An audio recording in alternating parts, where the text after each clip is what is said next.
My name is Lauren Parker, and I never imagined that the person who would teach me the most about compassion wouldn't be a stranger, but my husband's best friend, Ethan Reed. Ethan had always been the kind of man who brought laughter wherever he went. He'd been a constant in our lives, showing up for barbecues, holidays, even helping paint our living room when my husband, Ryan, and I first bought our home in Seattle. But that summer, when he showed up at our doorstep, his smile was gone. His eyes were tired, his shoulders heavy. Ryan had told me earlier that day that Ethan's engagement had just ended. His fiancée, Samantha, had called it off only weeks before their wedding. When I opened the door that evening, Ethan stood there holding a small duffel bag, looking lost. "Hey, Lauren," he said softly. "Ryan said it's okay if I stay for a few days." "Of course," I said immediately. "Come in, Ethan. You don't need to ask." I made him tea while Ryan helped him get settled in the guest room. The house felt quiet that night. Ryan tried to lighten the mood by joking about football, but Ethan barely smiled. I noticed his hands trembling slightly as he held the cup. Later, after Ryan went to bed, I found Ethan still sitting in the kitchen, staring at the mug. "I thought she was the one," he whispered. I sat across from him, not knowing what to say at first. "Sometimes," I said gently, "the right person comes at the wrong time. That doesn't mean you won't find the right one again." He looked at me for a moment, then nodded. "You sound like you've been through something similar." I smiled faintly. "Maybe not the same, but I've had my share of broken plans." That was the beginning of our quiet friendship, built not on big moments, but on small acts of care.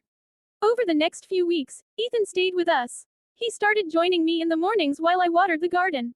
At first, he just sat on the steps, sipping coffee, but soon he began helping, handing me the watering can, planting herbs, and sometimes just listening to the soft rhythm of the sprinklers.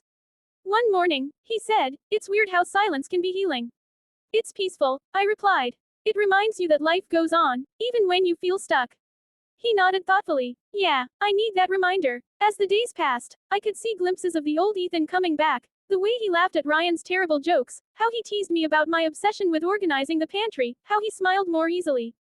Still, some nights, I'd hear the faint sound of music coming from the guest room, melancholy guitar chords he played when he couldn't sleep. I'd leave a cup of tea outside his door the next morning. He never mentioned it, but he always finished it. One afternoon, while Ryan was at work, I found Ethan sitting on the porch, holding a photo of him and Samantha. He looked up when he heard me. "I don't even know what hurts more," he said quietly, "losing her or losing the version of myself I was with her." I sat beside him, watching the wind move through the trees. "Maybe this is your chance to rediscover who you are on your own," I said. "Sometimes heartbreak strips away everything that isn't meant to stay." He let out a long breath, like something inside him loosened a little. From that day, he began to heal more actively. He started jogging with Ryan in the mornings, cooking dinners for us, and even volunteering at the local community center. He said being around people reminded him he still had something to give. One Saturday evening, Ryan invited a few friends over for a small barbecue. The laughter, music, and smell of grilled food filled the air again, something I hadn't realized I'd missed until then. Ethan helped me carry dishes to the table, and when I thanked him, he smiled genuinely. "It feels good to be useful again," he said. A few days later, Ethan knocked on my office door holding a small potted sunflower. "You said the garden needed color," he said. I smiled. "It's perfect." The sunflower became a little symbol of hope in our yard, a bright reminder that healing doesn't happen overnight, but it happens all the same. As autumn rolled in, Ethan began talking about moving back to his apartment. I knew that meant he was ready. On his last night with us, we sat on the porch again, watching the sunset. Ryan had already gone inside to make a call. Ethan turned to me. "I don't think I've ever said thank you properly." "You don't have to," I said softly. "I do," he insisted. "You and Ryan, you didn't just give me a place to stay. You gave me peace when I couldn't find it anywhere else." His voice trembled slightly, but there was strength behind it. I smiled. "You did the hard part yourself, Ethan. You chose to heal." He looked at the sunflower by the fence and said, "Maybe I'll plant one at my place."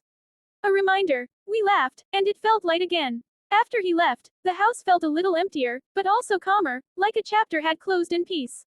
Ryan and I visited him often. He got a new job, started writing music again, and eventually, he met someone new.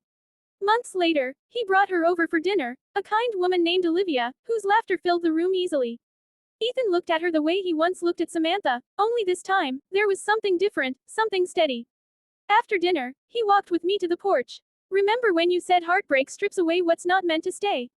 he asked. I nodded. "You were right," he said. "It left room for the right things to grow." As I watched him drive away with Olivia, I realized how far he'd come, from a broken man at our doorstep to someone who had found light again. That night, Ryan put his arm around me. You really helped him, you know. I just listened, I said. Sometimes, Ryan replied, that's exactly what people need most. I looked at the sunflower by the fence, its petals bright even under the fading light. I thought about how healing isn't loud or dramatic, it's quiet, patient, and often happens in the spaces between words. Ethan's story reminded me that being there for someone doesn't mean fixing their pain. It means standing beside them long enough for them to find their own strength again. And maybe that's what friendship really is, the steady kind of love that helps people rebuild when life falls apart. As the seasons changed and the sunflower wilted, I didn't feel sad. I saved the seeds, planning to plant them again in the spring. Because healing, like those tiny seeds, always finds a way to grow back.